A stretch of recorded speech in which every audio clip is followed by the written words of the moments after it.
40 years age అయిన తర్వాత ఏమేమి ఎక్సర్సైజ్ చేయాలి, అది ఎలా చేయాలి అనేది పార్ట్ 1 వీడియోలో కంప్లీట్గా ఎక్స్ప్లెయిన్ చేశాను. పార్ట్ 2 వీడియోలో మండే ఉండే workout like chest and triceps ఎలా చేయాలి, దాని ఫామ్ ఏంటి కంప్లీట్గా చేసి అప్లోడ్ చేశాను. ఇది పార్ట్ 3. ఈరోజు ఈ వీడియోలో మనము ఎస్పెషల్లీ ట్యూస్డే ఉండే workout like back and biceps exercise ఎలా చేయాలి, దాని ప్రాపర్ ఫామ్ ఏంటి అనేది కంప్లీట్గా చూస్తాం. హాయ్ అండి, నమస్తే అందరికీ. నా పేరు శివ. నేను ఒక ప్రొఫెషనల్ ఫిట్నెస్ ట్రైనర్. మీకు కనుక customized diet and workout according to your fitness goals ఏదన్నా కావాలి అంటే కింద కనిపిస్తున్న ఈ నెంబర్ కాంటాక్ట్ చేయండి. I will help you. So Tuesday వర్కౌట్లో బ్యాక్ అండ్ బైసిప్స్. బ్యాక్లో ఫస్ట్ వేరియేషన్ వచ్చేసి ఫ్రంట్ పుల్ డౌన్. ఇది ఎలా పర్ఫామ్ చేయాలో చూపిస్తాను. వెయిట్స్ స్టార్టింగ్లో కంఫర్టబుల్గా వేసుకోండి, నో ప్రాబ్లం. హెవీ వెయిట్స్ కొట్టాల్సిన అవసరం లేదు. ఇలా బార్ని ఇలా వైడ్ గ్రిప్ పట్టుకోండి. చాలామంది చాలా వైడ్ పట్టుకుంటారు లేదా నేరో పట్టుకుంటారు. ఇలా కాకుండా మీ షోల్డర్ కంటే 5 ఇంచ్ అపార్ట్ ఇలా పట్టుకొని పుల్ చేసి బ్యాక్ స్టిఫ్గా పెట్టాలి. పుల్ చేసేటప్పుడు కరెక్ట్గా మీ నిప్పల్ లెవెల్ వరకు పుల్ చేసి బ్యాక్ మజిల్ని స్క్వీజ్ చేసి ఫ్రీగా వదలండి. Like this 1. చాలామంది ఇది పుల్ చేసేటప్పుడు ఇలా బెండ్ అవుతూ ఉంటారు. ఇలా బాడీని స్వింగ్ చేయకూడదు. This is wrong. బ్యాక్ని స్టిఫ్ చేసి పుల్ ఇట్ లైక్ దిస్, ఫ్రీగా వదలండి. This is proper way of doing front lats pull down.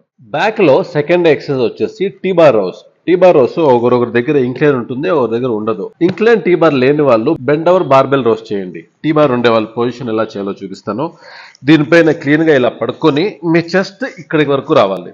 So ఈ బార్ని లాస్ట్ నుంచి ఒక 3 ఫింగర్ అంటే మీ షోల్డర్ లెవెల్ కంటే 2 ఇంచ్ పార్ట్ వచ్చేలాగా దీన్ని హోల్డ్ చేసి సెంటర్లో తీసుకొని పుల్ చేసినప్పుడు ఎల్బోస్ ఇలా క్లోజ్ కాకూడదు. టక్కిన్ అవ్వకుండా ఇలా అవుట్ పోకుండా స్ట్రైట్ రావాలి. మీ అప్పర్ బ్యాక్ ఫీల్ అవుతూ స్వీజ్ చేస్తూ down. 1, 2. This is proper way of doing T bar rows. బ్యాక్లో థర్డ్ అండ్ లాస్ట్ ఎక్సర్సైజ్ వచ్చేసి seated cable rows. Seated cable rows perform చేసేటప్పుడు మెయిన్ వచ్చి లోయర్ బ్యాక్ చాలా సేఫ్గా ఉండాలి. అలా ఉండాలి అంటే పొజిషన్ చూసుకోండి. సో వెయిట్ని చేలో తీసుకొని మీ నీస్ ఉంటాయి కదా, లైట్గా బెండ్ ఉండాలి. ఫుల్ లాక్ చేయకుండా, ఫుల్ ముందుకి పోకుండా ఆల్మోస్ట్ స్ట్రైట్ చేసి నీ లైట్గా బెండ్ ఉంటే మీ లోయర్ బ్యాక్ ఫ్రీ అయిపోతుంది. అప్పుడు మీరు ఎంత వెయిట్స్ వేసుకున్నా కూడా ప్రాబ్లం ఉండదు. బ్యాక్ స్టిఫ్గా పెట్టి పుల్ చేయాలి. పుల్ చేసినప్పుడు బాడీ ఇలా వెనక్కి వెళ్ళకూడదు. Like this is wrong. Body అలాగే పెట్టుకొని బ్యాక్ని స్క్వీజ్ చేసి ఫ్రీగా రిలీజ్ చేయండి. Like this. Pull it and release, pull it and release. ఇది చేసేటప్పుడు మీ రిస్ట్ ఉంది కదా, ఇలా అవ్వకూడదు. ఇదైనా కూడా రాంగ్, మీకు బ్యాక్కి ఎఫెక్ట్ రాదు. సో రిస్ట్ కూడా స్ట్రిక్ట్గా పెట్టుకొని పుల్ ఇట్ లైక్ దిస్. ఇక నెక్స్ట్ వచ్చేసి బైసిప్స్. బైసిప్స్లో ఫస్ట్ వేరియేషన్ వచ్చేసి బార్ కర్ల్. బార్ కర్ల్ అంటే మనము నేరో గ్రిప్ చేయాలి. కొంతమంది ఇలా క్లోజ్ గ్రిప్ చేస్తూ ఉంటారు లేదా ఇలా వైడ్ గ్రిప్ చేస్తూ ఉంటారు. మీరు క్లోజ్ గ్రిప్ పట్టుకున్నప్పుడు మీ అవుటర్ బైసిప్స్ మాత్రమే యాక్ట్ అవుతుంది. వైడ్ పట్టుకున్నప్పుడు ఇన్నర్ బైసిప్స్ మాత్రమే యాక్ట్ అవుతుంది. అదే ఇలా నేరో గ్రిప్ పట్టుకున్నారంటే ఓవరాల్ బైసిప్స్ యాక్టివేట్ అవుతుంది. సో ఈ గ్రిప్ పట్టుకొని బాడీ స్టిఫ్గా ఉండాలి. చూడండి, పుల్ చేయాలి. ఎల్బో ఫుల్ స్ట్రిక్ట్గా ఉండాలి. ఎల్బో ఇక్కడే చేసినప్పుడు ఎల్బో ఇలా ముందుకి వెనక్కి రాకూడదు. తర్వాత బార్ పుల్ చేసేటప్పుడు బాడీ ఇలా బెండ్ అవ్వకూడదు. లైక్ దిస్, ఇలా బెండ్ అవ్వకూడదు. This is also wrong. So hands shoulder లెవెల్కి పట్టుకొని బ్యాక్ స్టిఫ్గా పెట్టి ఎల్బోస్ కంట్రోల్డ్గా పుల్ చేసి స్లోలీ డౌన్ చేయండి. 1, 2. This is proper way of doing bar curls. ఇక బైసిప్స్ కి లాస్ట్ వేరియేషన్ వచ్చేసి సీటెడ్ డంబల్ కర్ల్. దీన్ని నిల్చుకొని కూడా పర్ఫామ్ చేయొచ్చు. కానీ మీరు ఇలా కూర్చొని సీటెడ్ కర్ల్స్ చేసినప్పుడు చాలా స్ట్రిక్ట్ మేనర్లో చేస్తారు. చీట్ చేసే అవకాశాలు తక్కువ.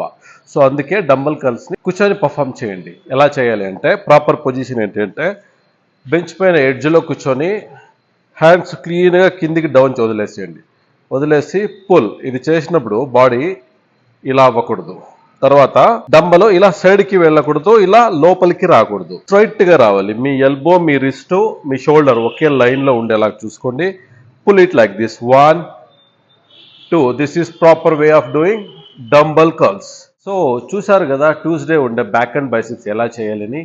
ఎన్నెన్ని కౌంట్స్ చేయాలి, ఎన్నెన్ని రౌండ్స్ చేయాలని కన్ఫ్యూజ్ అవ్వద్దు. అదంతా క్లీన్గా డిస్క్రిప్షన్లో మెన్షన్ చేశాను. వీడియో కంప్లీట్ అయినాక ఒకసారి దాన్ని చెక్ చేయండి, మీకు అంతా అర్థమవుతుంది. సో నెక్స్ట్ వీడియోలో వెడ్నెస్డే ఉండే వర్కౌట్ షోల్డర్ ఏం చేయాలి, దాంతోపాటు లెగ్స్, థర్స్డే లెగ్స్ ఉంటుంది. అవి రెండు ఒకే వీడియోలో పోస్ట్ చేస్తాను. ఆ వీడియో మిస్ కాకుండా ఉండాలి అంటే మన ఛానల్ సబ్స్క్రైబ్ చేసుకొని ఈ వీడియోకి ఒక లైక్ చేసి మీ ఫ్రెండ్స్ అండ్ ఫ్యామిలీకి షేర్ చేయండి. మళ్ళీ నెక్స్ట్ వీడియోలో మీట్ అవుతాను. అంతవరకు బాయ్.